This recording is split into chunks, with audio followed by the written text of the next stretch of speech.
Good morning बच्चों। Class start. आज हम आपको कराएंगे हिंदी व्याकरण राइटिंग पोर्शन में चैप्टर 17 निकालना है आपको। उसमें क्या है, अपकृत गद्यांश। अपकृत गद्यांश क्या होता है बच्चों, जो कभी पहले हमने पढ़ा नहीं हो। ठीक है। अच्छा, अपकृत गद्यांश का अर्थ होता है जो पढ़ा हुआ न हो। गद्यांश का अर्थ होता है गद्य का अंश।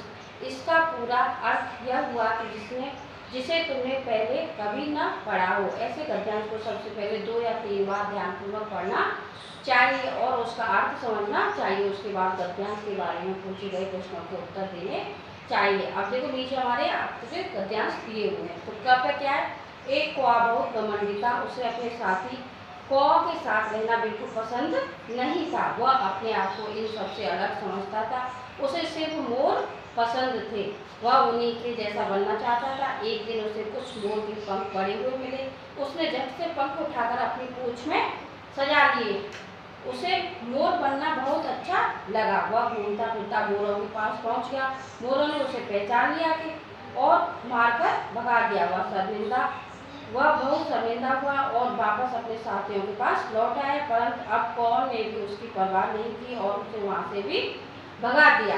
अब इसके हमारे क्वेश्चन आंसर हैं। आंसर भी हमारी बुक में फिल हो रहे हैं। तो कौआ अपने साथियों के साथ क्यों नहीं रहना चाहता था? वह अपने आप को सबसे अलग समझता था। कौआ कैसा बनना चाहता था? कौआ मोर जैसा बनना चाहता था। कौए ने मोर के पंख उठाकर क्या किया? कौए ने मोर के पंख उठाकर अपनी पूंछ में सजा लिए। मोरों ने कौए के साथ कैसा व्यवहार किया? मोरों ने कौए के साथ बहुत बुरा व्यवहार किया। कौआ शर्मिंदा होकर वापस कहाँ आया? कौआ शर्मिंदा होकर वापस अपने साथियों के पास आया। ठीक है।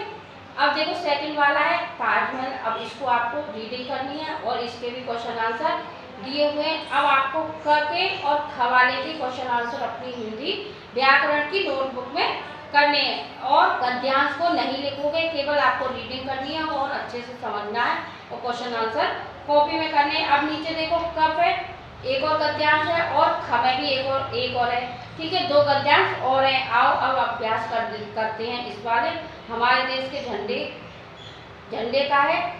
तो इसके क्वेश्चन आंसर है हमारे, ये फिल नहीं हो रहा है। ये वाले क्वेश्चन आंसर आपको अपनी बुक में फिल करने हैं। ठीक है। तो सबसे पहला क्या है, भारत के राष्ट्रीय झंडे को क्या कहते हैं? राष्ट्रीय झंडे को तिरंगा कहते हैं। ठीक है। सेकंड वाला है हमारे राष्ट्रीय झंडे में कितने रंग होते हैं? हमारे राष्ट्रीय झंडे में 3 रंग होते हैं। थर्ड पे देखो झंडे के बीच में कौन सा चक्र है? झंडे के बीच में अशोक चक्र होता है। ठीक है। 4 पे क्या है, झंडा कब कब फहराया जाता है? झंडा 15 अगस्त को 26 जनवरी को फहराया जाता है। समझ में आ गया? ये वाले क्वेश्चन आंसर आपको आंसर जो है अपनी बुक में लिखते हैं। ठीक है। अब इसके बाद खप है, बैसाखी का त्योहार है। अब ये मैंने इधर नहीं लिखा है, इधर लिख दिया है खवाला। इसके भी आपको गद्यांश को पढ़ना है, रीडिंग करनी है और इसके आंसर भी ठीक करने हैं आपको बुक में। बैसाखी का त्योहार कहाँ धूमधाम से मनाया जाता है? पंजाब, केरल या गुजरात? तो कहाँ मनाया जाता है बच्चों? का आएगा पंजाब में। इसमें टिक करूंगी, ये सही है पंजाब। ठीक है। इस दिन लोग कहाँ स्नान करते हैं? झरने में, नदियों में या फुवारे में? तो किसमें करते हैं बच्चों? सेकंड का ख, नदियों में। ठीक है। थर्ड पर देखो किसान अपनी खुशी किस प्रकार प्रकट करते हैं? नाच गाकर। इसमें टिक होगा, सही है। अब बैसाखी के दिन क्या करना चाहिए?